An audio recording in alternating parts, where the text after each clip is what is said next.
오늘은 그 언약에 대해서 우리가 좀 간단하게 생각해 볼 거예요. 그래서 언약이라는 말이 성경에도 나오는 표현이죠. 그래서 여러분들이 한 번쯤은 들어보셨을 거라고 그렇게 생각이 됩니다. 사실 언약은 우리 장로교 신학, 개혁주의 신학에서 상당히 중요하게 다루는 부분입니다. 개혁 신학은 언약 신학이다. 이런 얘기까지 나올 정도로 우리는 사실 원래 언약을 이 청교도 때부터 상당히 강조를 많이 해왔는데요. 언약이 도대체 뭐냐라고 하면 계약과 비슷하다고 생각하시면 됩니다. 계약. 언약은 못 들어봐도 계약이라는 말은 들어봤을 거예요. 네, 그렇죠. 그래서 우리가 땅을 살 때, 그럴 때 우리가 이제 계약서를 쓰잖아요. 계약서를 써서 이제 돈을 내고 땅을 받는 이러한 형태, 우리의 삶 속에서 경험할 수 있는 계약이 그런 계약이라고 볼 수가 있습니다. 자, 그런데 우리가 일상적으로 하게 되는 그런 계약의 특징은 이게 금전적인 약속이라는 거예요. 금전적 약속. 쉽게 말해서 이건 계산적입니다. 그러니까 내가 예를 들어서 100만 원짜리 차를 샀는데 그런데 200만 원을 주고 샀다. 이러면 나는 그 계약에서 손해를 본 거죠. 그래서 그 계약은 내가 계약을 잘못했네. 내가 계약을 실패했어. 우리가 이렇게 얘기하는데 그게 왜 그러냐면 계산적이기 때문이죠. 그 계약 자체가. 그래서 내가 정당한 금액을 내서 그에 마땅한 대가를 받을 수 있어야 우리는 올바른 계약이다 라고 이렇게 얘기를 하는 겁니다. 자, 그런데 언약은 이런 계약, 우리의 금전적 약속과는 조금 개념이 다른 겁니다. 언약이라는 것은 계약과 비슷하다 할 수 있지만 이것은 관계적 약속이라고 볼 수가 있고요. 그리고 여기에는 사랑이 전제되어 있는 그러한 약속이라는 거죠. 그래서 계산적이지 않고 사랑을 위해서 하는 그러한 약속을 우리가 언약이라고 하는 거고, 우리가 이 사회에서 언약의 한 형태를 볼 수 있는 게 뭐냐면 바로 결혼이라고 할 수가 있는 겁니다. 결혼. 예를 들어 선호가 집에 가면은 어머니가 밥을 해줄 텐데 선호가 밥을 먹을 때마다 어머니한테 돈을 내지는 않잖아요. 어머니가 그냥 값없이 나에게 식사를 주시고, 또 남편이 아내에게 혹은 아내가 남편에게 식사나 여러 가지 선물을 준다든지, 사실 이런 것들이 전혀 금전적이지 않은 거죠. 우리가 사랑하기 때문에 아들에게 맛있는 식사를 차려주고 또 선물을 주는 이러한 형태가 실은 언약, 이 사랑이 전제된 그러한 약속이라고 할 수가 있는 겁니다. 자, 그래서 성경에 나온 하나님과 우리 사이의 언약은 이런 금전적 계약보다는 언약이라고 볼 수가 있는 거죠. 사랑의 언약. 여러분, 그래서 우리가 하나님과의 관계를 우리가 생각할 때 우리는 사실 자칫하면 이런 계산적인 계약으로 생각할 수 있습니다. 그러니까 내가 기도를 이렇게 많이 했는데 이렇게 많이 했으니까 하나님도 이렇게 많이 주셔야지. 이런 계산적인 생각. 또 내가 헌금을 이렇게 많이 했는데 하나님이 이거의 수십 배는 나한테 더 주셔야지 라고 하는 이런 계산적인 생각. 우리가 사회 속에서 이런 계산적인 이 약속을 많이 하다 보니까 하나님과의 관계도 그렇게 생각할 수 있거든요. 그러나 사실은 그렇지 않고 이 하나님과의 약속은 사랑의 약속, 이 관계적 약속이라는 걸 우리가 항상 기억해야 한다는 겁니다. 자, 그래서 성경에 나온 언약을 물론 여러 가지로 설명할 수 있지만 제가 그냥 대략적으로만 좀 말씀을 드리면, 이렇게 하나님과 사람이 있으면 언약이라는 것은 하나님과 사람을 이어주는 일종의 사랑의 끈이라고 보시면 됩니다. 그래서 하나님과 사람이 언약을 맺었다라고 하면 이 하나님과 사람은 이제 끊어질 수 없는 끈으로 연결된 연합의 관계를 형성하게 되는 거예요. 자, 그런데 이 관계를 사실 이 끈이 보이지는 않거든요, 눈에. 그런데 이 끈이 도대체 어떻게 이어졌다는 걸 우리가 확인할 수 있느냐? 성경을 잘 읽어보면 하나님이 사람에게 말씀을 주신다는 거예요. 다르게 말하면 어떤 약속을 주십니다. 아브라함에게 내가 가나안 땅 줄 테니까 가나안 땅으로 가라. 이런 약속을 딱 주시는 거죠. 그리고 증표도 주십니다. 증표. 아브라함에게 할례를 받으라 하시죠. 이런 것들이 하나님께서 사람에게 주시는 이 말씀과 증표를 통해서 이 언약의 끈, 이 하나님과 내가 이어졌다는 그 끈을 확인할 수 있는 거예요. 자, 그리고 사람이 이렇게 말씀과 증표를 받았으면 사람은 그에 마땅한 반응을 해야 하는 거죠. 반응. 그래서 성경에 보면 믿음. 예, 알겠습니다. 하나님 제가 믿을게요 하는 믿음과 그리고 순종도 있고 순종이라고 볼 수가 있는 거예요. 이렇게 순종. 그래서 하나님이 말씀을 주시고 증표를 주시면 사람은 믿음과 순종으로 반응을 해서 이런 언약 관계가 하나님과의 교제 속에서 우리가 하나님과 끊어질 수 없는 이 끈이 있다는 걸 우리가 확인할 수가 있는 거예요. 그래서 언약이라는 것은 비록 보이지 않는 끈이지만 하나님과 사람 사이의 교제를 통하여서 이러한 교제를 통하여서 우리가 확인할 수 있다는 거예요. 자, 그래서 우리가 성경에 나타난 언약을 간단하게 좀 얘기를 해드리려고 하는데요. 구약을 보면 제일 먼저 나오는 하나님과 사람의 언약이 뭐냐면 아담 언약입니다. 아담 언약. 아담 이야기 다들 잘 아시잖아요. 하나님이 생육하고 번성하는 땅에 충만하라 이러한 말씀을 주시고 그에 따른 또 순종을 요구하시죠.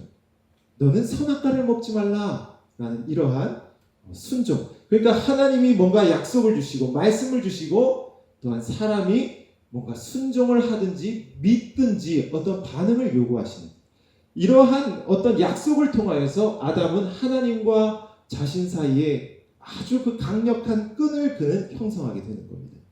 이 언약을 끈이라고 생각하면 되는 거예요. 그래서 아담과 하나님의 언약을 맺으시고 또 성경을 읽어보면 노아와도 언약을 맺으시죠. 그리고 또 아브라함, 모세, 다윗 이렇게 언약이 계속해서 나타납니다. 그러니까 하나님이 계속해서 하나님의 자녀들, 백성들과 언약을 맺으시고 말씀을 주시고 어떤 순종과 믿음이라는 반응을 요구하시며 하나님과 사람 사이에 강력한 끈들을 이렇게 계속해서 형성하도록 하시는 거예요. 자, 그래서 구약의 이러한 언약들이 계속해서 나타난다는 사실을 우리가 구약 성경에서 이것을 확인해야 하는 거고요. 그리고 우리가 이제 언약의 좀 특징에 대해서 또 생각을 해봐야 하는데요. 여러분 분명히 우리가 생각해보면 아담에게 선악과를 먹지 말라고 했잖아요. 다들 아실 거예요. 자, 근데 아담에게 선악과를 먹지 말라고 했는데 아담만 안 먹으면 되느냐? 아니잖아요. 누구도 먹으면 안 돼요. 하와도 먹으면 안 돼요. 하와도. 그러니까 아담이랑 맺은 언약인데 이 언약 안에 하와가 들어가 있는 거예요. 이렇게. 여러분 노아와 맺은 언약도 잘 보면은요. 분명 노아랑 맺었지만 그 밑에는 노아의 가족들이 있습니다. 아브라함도 마찬가지죠. 아브라함 밑에 사라, 종들, 그리고 이삭 이렇게 그 언약 안에 같이 언약을 맺은 사람들이 있는 거예요. 모세도 마찬가지고 다윗도 마찬가지입니다. 여러분 그래서 성경에 나타난 언약의 특징은 개인이 아니에요. 개인이 맺는 언약이 아니라 공동체가 맺는 언약입니다. 언약은 공동체적입니다. 성경을 보면요. 자, 그리고 또 다른 특징을 우리가 생각해 보면 분명히 언약이 아담, 노아, 아브라함, 모세, 다윗 이렇게 시대가 갈 때마다 하나님께서 언약을 맺으셨지만 이 언약은 서로 다른 언약이 아니라는 걸 발견할 수 있어요. 그러니까 아담과 맺은 언약이 노아에게도 이어지고 아브라함에게도 이어지고 모세, 다윗에게 이렇게 계속해서 이어지게 되는 거예요. 생육하고 번성하라, 땅에 충만하라. 노아도 그런 약속 받았어요. 아브라함도 생육하고 번성해야 돼요. 모세, 다윗 마찬가지예요. 모세에게 십계명을 주셨는데 다윗도 십계명 지켜야 돼요. 그러니까 이 언약이 개별적인 게 아니라 영속적이라는 거예요. 영원하다는 거예요. 영속적이라는 거죠, 언약이. 그래서 우리가 언약의 두 가지 특징을 생각하면 개인이 아니라 공동체의 언약이다. 공동체가 맺는 언약이고 그리고 그 언약은 영속적이라는 것을 우리가 성경에서 발견할 수 있는 겁니다.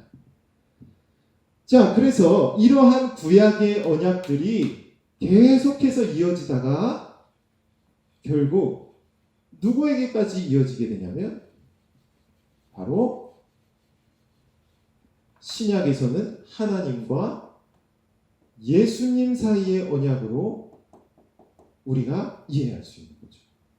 예레미야서에 보면 예수님과 맺은 언약을 새 언약이라고 표현을 하죠. 그래서 신약입니다. 새로운 신의 약속, 그 언약할 때 약자예요. 그래서 새로운 언약이 바로 예수님과 하나님의 언약입니다. 그리고 예수님은 둘째 아담, 새로운 아담이 되셔서 이 언약의 대표자가 되시는 거예요. 중보자가 되시는 거죠. 그래서 하나님이 아담과 언약을 맺으시고 노아, 아브라함과 맺으시듯이 예수님을 대표자로 삼아서 언약을 맺으시는 거죠. 그리고 하나님께서 예수님께 말씀을 주시고 그리고 예수님은 그 말씀에 온전한 순종을 함으로 이 언약의 끈이 더 강력하게 맺어지는 것이 바로 신약의 언약이라는 거죠. 그러니까 구약의 언약의 대표자들은 다 불완전했단 말이에요. 뭔가 죄를 짓거나 혹은 불순종하는 그러한 연약한 모습을 보여줬지만 이제는 예수님이 언약의 대표자로 오심으로 이 완전한 순종을 통하여서 완전한 언약을 형성하게 하신 거예요. 자, 그리고 이렇게 예수님과 하나님 사이에 언약이 맺어졌는데 이 언약의 안에는 역시 개인의 언약이 아니라 공동체 언약이라는 거죠. 그래서 예수님의 가족이 된 하나님의 자녀가 된 이 새 언약의 공동체가 형성이 되는데 그게 신약에서 바로 교회라는 겁니다. 성도들의 모임이죠. 이것이 바로 교회라는 걸 우리가 알 수가 있는 겁니다. 자, 그래서 우리가 구약 성경을 읽으며 아브라함을 보고 또 아브라함의 가족 이야기를 보게 되고요.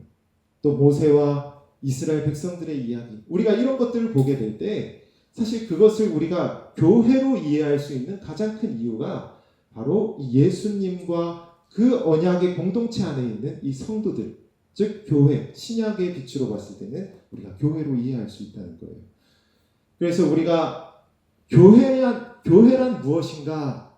라고 누군가 우리에게 물었을 때 실은 교회는 언약의 공동체라고 얘기할 수 있는 겁니다. 언약의 공동체라는 것이죠.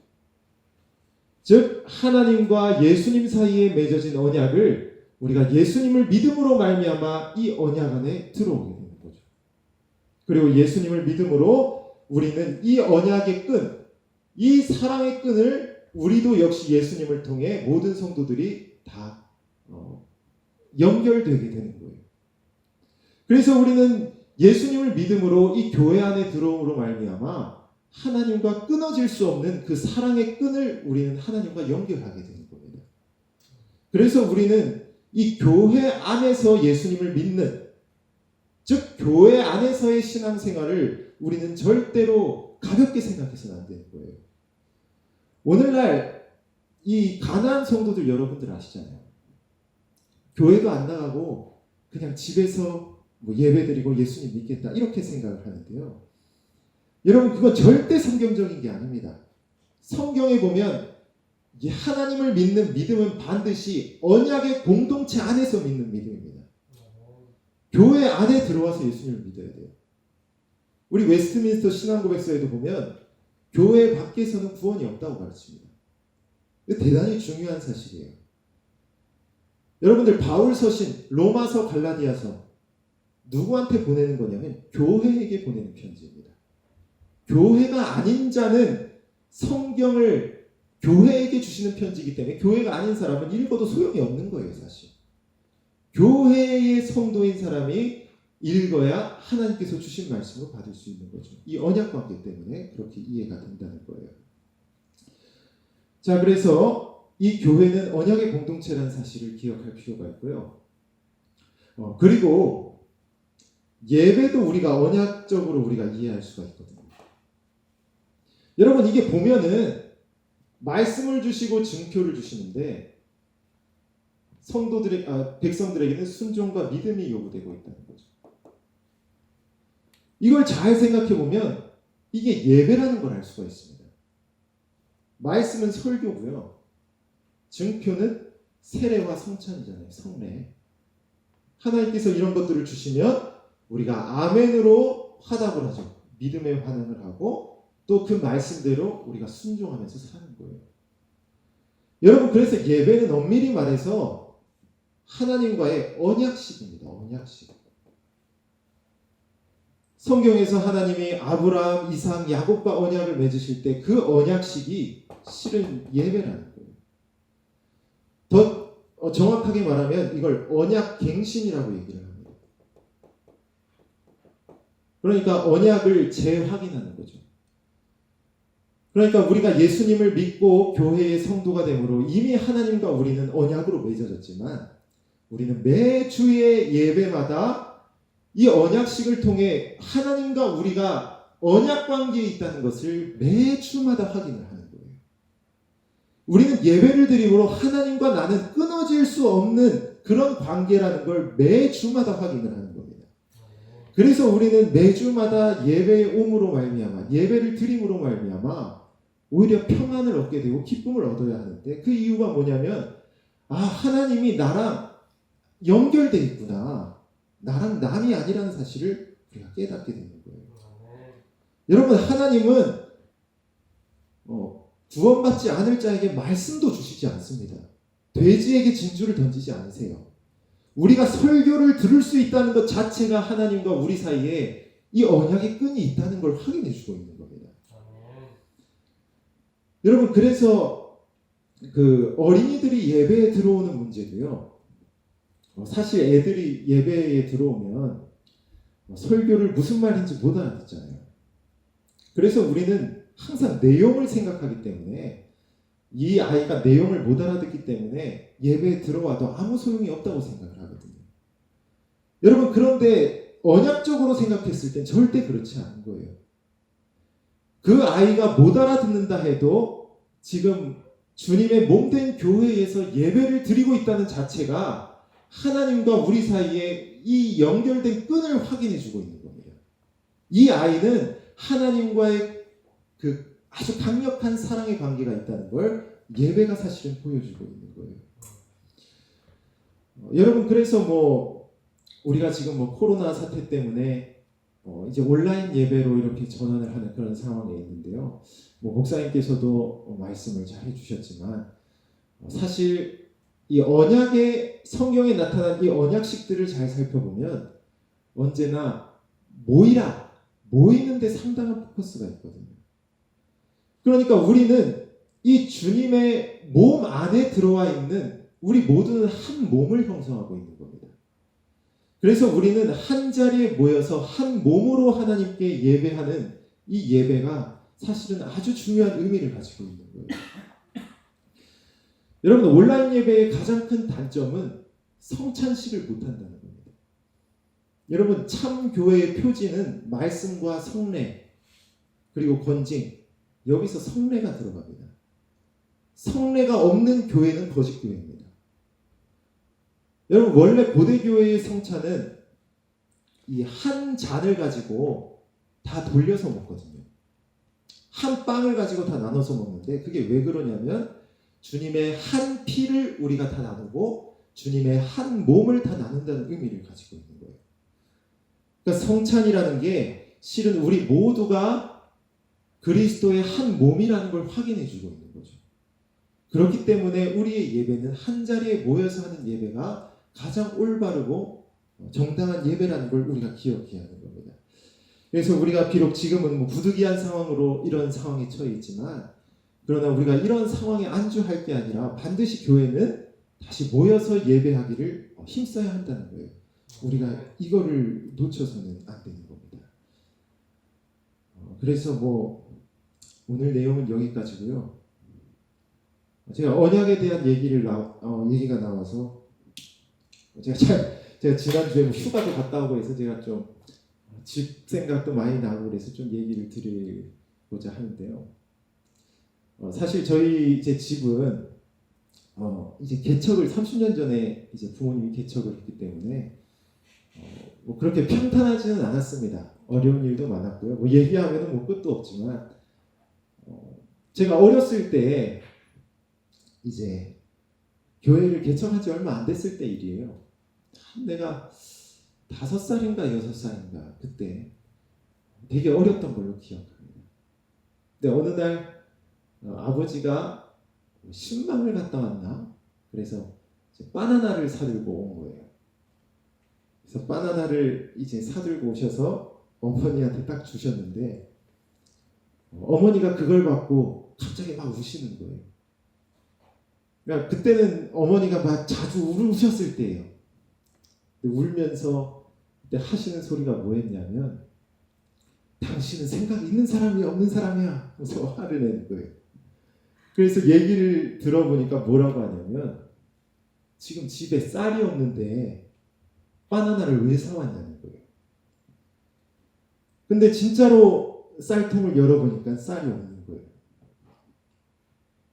그래서 이제 저는 이제 그렇게 생각을 했어요. 이제 이런 식으로 가면은 100% 부부싸움이거든요. 제가 볼 때는. 그래서 또 싸우겠구나 했는데 아버지가 아무 말도 안 하고 그냥 방문을 쾅 하고 닫아서 방에 들어가 버리더라고요. 그래서 이제 그냥 바나나를 먹고 이제 눈치를 보다가 엄청 제가 어렸을 때라서 조금 시간이 흘러서 이제 아버지 방문을 탁 열어서 들어가 봤는데 아버지가 이렇게 벽을 마주보고 조용히 앉아서 기도하고 있더라고요.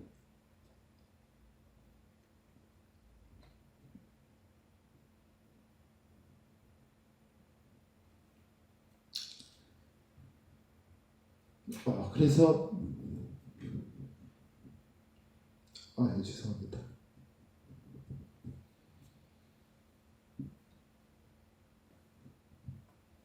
이제 그래서 그때는 진짜 어려웠을 때였어요.